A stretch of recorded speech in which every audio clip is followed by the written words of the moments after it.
আসসালামু আলাইকুম, real village cooking চ্যানেলে সবাইকে ওয়েলকাম জানাচ্ছি। আজকে আমি বানাবো মেচা সন্দেশ। খুবই সহজ বানানো, ঘরে থাকা কিছু উপকরণ দিয়ে সহজেই বাড়িতেই বানিয়ে নিতে পারবেন এই মেচা সন্দেশ। নিয়ে নিচ্ছি 1 বাটি পরিমাণে বেসন। বেসনটাকে আমি ভালোভাবে ভেজে নেব নাড়াচাড়া করে। এই বেসন ভাজার সময় যে একটা ঘ্রাণ ওঠে অসাধারণ। বেসনটা কিছুক্ষণ নাড়াচাড়া করে ভেজে নিয়ে এক সাইডে রেখে দেব। ঠিক এইরকম হবে ভাজাটা। এবার আমি একটা কড়াই নিয়ে নিয়েছি, এর মধ্যে দিয়ে দিচ্ছি চিনি। বাটি পরিমাণে চিনি নিয়ে নিয়েছি, আর হাফ বাটি পরিমাণে জল দিয়ে দিলাম।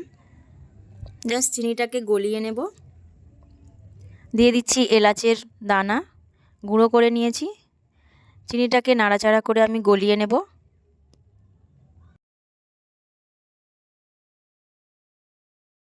খুব ভালোভাবে গলে গেছে।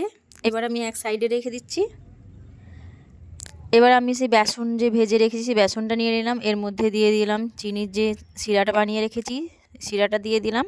দিয়ে নাড়াচাড়া করে আমি মাখিয়ে নিচ্ছি।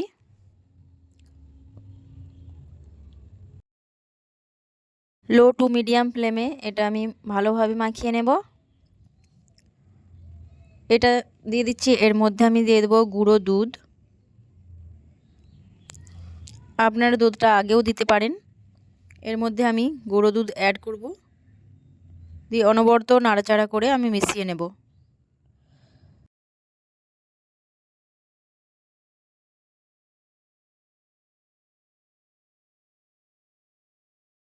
গুঁড়ো দুধটা দেওয়ার পর অনবরত নাড়াচাড়া করতে হবে, যেন খুব ভালোভাবে বেসনের সঙ্গে মিশে যায়।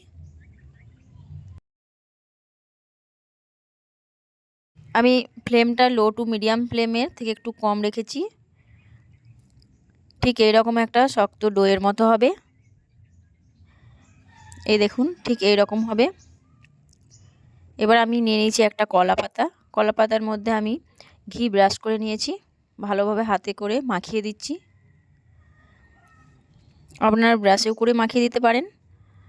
খুব ভালোভাবে মাখানো হয়ে গেলে এর মধ্যে আমি কিছুটা করে যে বেসনের মিশ্রণটা আমি রেখেছি হাতে করে অল্প অল্প করে নিয়ে নাড়ুর মতো করে পাকিয়ে নেব। গোল গোল করে হাতের তালুর মধ্যে দিয়ে এইভাবে গোল করে নেব। এইভাবে হাত দিয়ে গোল করে নিতে হবে। ঠিক লাড্ডুর মতো শেপ দিয়ে নিচ্ছি।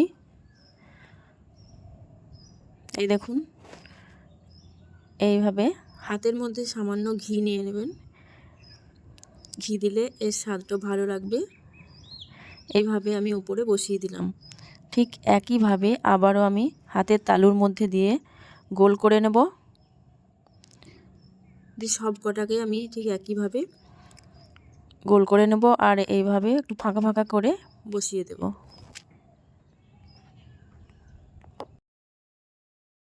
আপনারা অনেক রকমের মিষ্টি খেয়েছেন, একবার এইভাবে মিষ্টি বানিয়ে দেখবেন, খেতে অসম্ভব টেস্টি।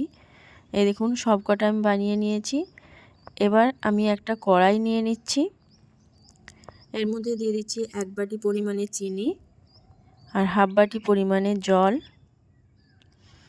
দিয়ে চিনিটাকে আমি ভালোভাবে গলিয়ে নেব নাড়াচাড়া করে। ঠিক একটা তারের মতো যখন হবে তখন ঠিক সেই পর্যায়ে আমি নামিয়ে নেব। নাড়াচাড়া করে চিনিটাকে গলিয়ে নিতে হবে।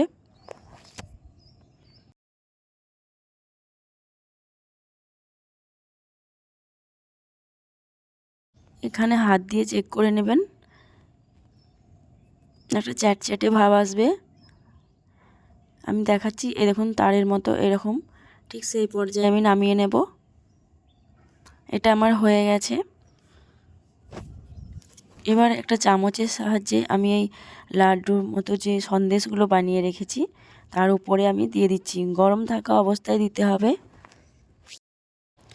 গরম গরম দিতে হবে, গরম থাকা অবস্থায়, না ঠান্ডা হয়ে গেলে এগুলো জমাট বেঁধে যাবে। আমি সব কটাই দিয়ে দিচ্ছি।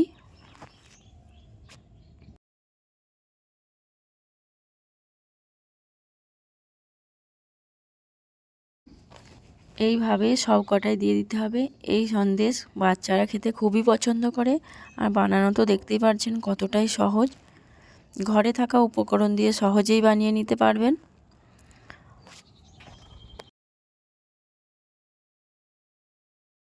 এগুলো ঠান্ডা হতে রেখে দিতে হবে। যখনই ঠান্ডা হবে দেখবেন সহজেই উঠে চলে আসবে। এই দেখুন সহজেই উঠে চলে আসছে। দেখতেও যেমন সুন্দর, খেতেও অসম্ভব টেস্টি। তাহলে দেখলেন তো কত অল্প সময়ের মধ্যে এই মেচা সন্দেশ বানানো যায়। তাহলে আমার এই রেসিপি আপনাদের কেমন লাগলো অবশ্যই কমেন্টে জানাবেন। ভালো লাগলে চ্যানেলটা সাবস্ক্রাইব করবেন নতুন নতুন রেসিপি পাওয়ার জন্য। আপনারা বাড়িতে ট্রাই করবেন, কেমন হলো কমেন্টে জানাবেন। আমি একটা প্লেটের মধ্যে নিয়ে নিয়েছি। এই দেখুন হুবহু দোকানের মতো এই মেচা সন্দেশ। তাহলে দোকানে না কিনে বাড়িতেই কেমন সহজেই বানানো যায়।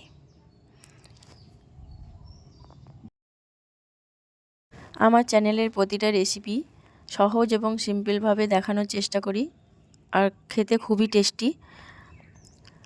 প্রতিটা রেসিপি ফলো করবেন, দেখবেন খুবই ভালো লাগবে। সহজ পদ্ধতিতে এই রেসিপি বানানো। যে একটা খাবে পুরো থালা শেষ করে ফেলবে। বাচ্চারা তো খুবই পছন্দ করবে। হঠাৎ কোনো বাড়িতে গেস্ট এলে সহজেই বানিয়ে নিতে পারবেন, মাত্র হাতে কয়েক মিনিট সময় নিয়ে।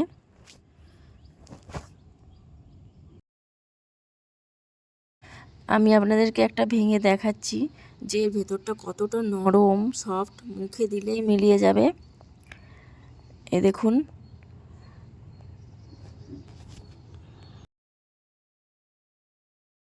কতটা নরম, বাড়িতে না বানালে বুঝতেই পারবেন না যে এত নরম এবং এতটাই টেস্টি। আজকের রেসিপি এখানেই শেষ করছি।